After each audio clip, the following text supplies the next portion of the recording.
खेल खेल में सीखना। गुजरात के ग्रामीण इलाके के एक सरकारी स्कूल में ये महिलाएं यही कर रही हैं।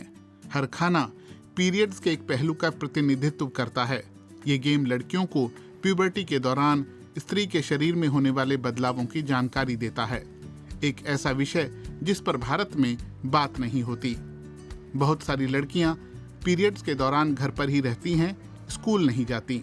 बच्चों की कभी तो उनके पेरेंट्स के घर जाके भी समझाए कि बच्ची को क्यों नहीं आप स्कूल में भेजते। हर महीने ऐसा होता है तो बच्चियाँ डरती है स्कूल आने से, घबराती है और फिर नहीं पेरेंट्स नहीं एग्री करते तो हम फिर बाद में उनको इतना फोर्स नहीं कर सकते तो बस बच्चियाँ छोड़ देती है पढ़ना। भारत में करीब 20% लड़कियां पीरियड्स की उम्र में पहुंचती हैं तो स्कूल जाना बंद कर देती हैं। स्कूलों में लड़कियों के लिए बाथरूम का न होना, शर्म की भावना और इस मुद्दे को लेकर समाज में असहजता, इसके कुछ कारण हैं। जो लड़कियां स्कूल नहीं जाना छोड़ती वो पीरियड्स की वजह से साल में करीब 50 दिन स्कूल नहीं जाती। जब पीरियड्स चालू होते हैं तब किसको वॉमिट होते हैं, पेट में दर्द होता है, बेचैनी होती है, बात बात पर गुस्सा आता है, कमर में दर्द होता है। ऐसे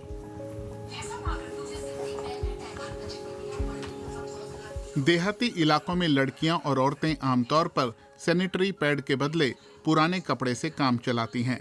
इससे बीमारी और इन्फेक्शन का खतरा रहता है। सखी प्रोजेक्ट की मदद से इस हालत को बदलने के प्रयास हो रहे हैं।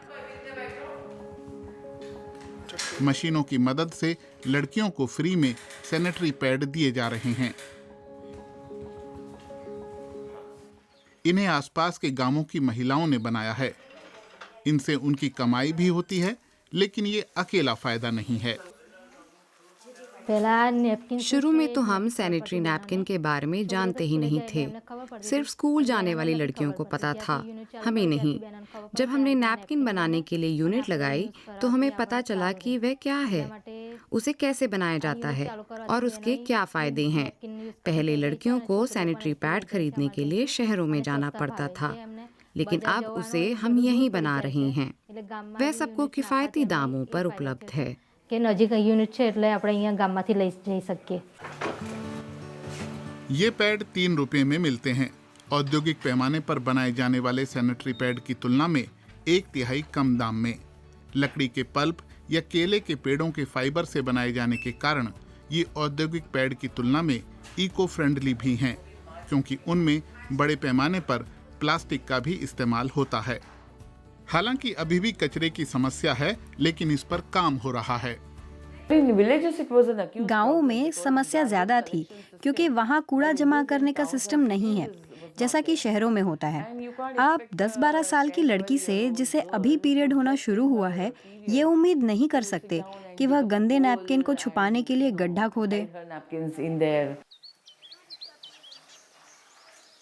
समस्या का समाधान है मिट्टी के छोटे ओवन। इस प्रोजेक्ट की मदद से महिलाओं को किफ़ायती कीमतों पर ओवन दिया जाता है। चूंकि स्थानीय सैनिटरी पैड जैविक मटेरियल से बनाए गए हैं तो उन्हें जलाने पर निकलने वाला धुआं पर्यावरण के लिए उतना नुकसानदेह नहीं होता।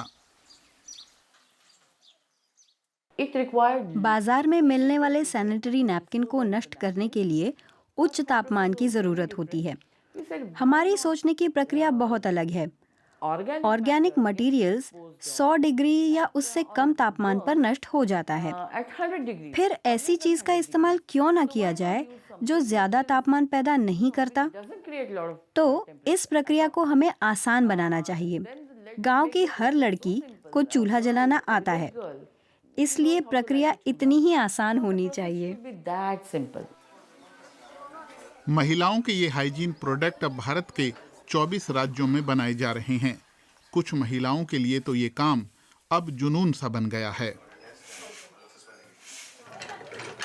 पहले कोई भी मेंस्ट्रुअल हाइजीन के मुद्दे पर काम नहीं कर रहा था।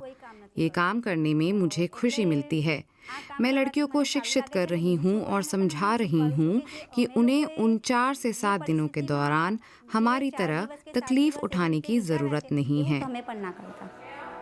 गुजरात के देहाती इलाकों में 3000 से ज्यादा स्कूलों में लड़कियों को सखी प्रोजेक्ट से मुफ्त में सैनिटरी पैड मिल रहा है। साथ ही उनके अपने शरीर के बारे में जानकारी अलग से। सैनिटरी पैड्स ने बहुत बड़ा बदलाव लाने में मदद की है। उन्होंने कोरोना महामारी के दौरान नए रोजगार पैदा करने के अलावा और भी बहुत कुछ किया है। उन्होंने महिलाओं को उनका सम्मान लौटाया है और लड़कियों को पीरियड्स की वजह से स्कूल छोड़ने के बदले पढ़ाई जारी रखने का मौका दिया है।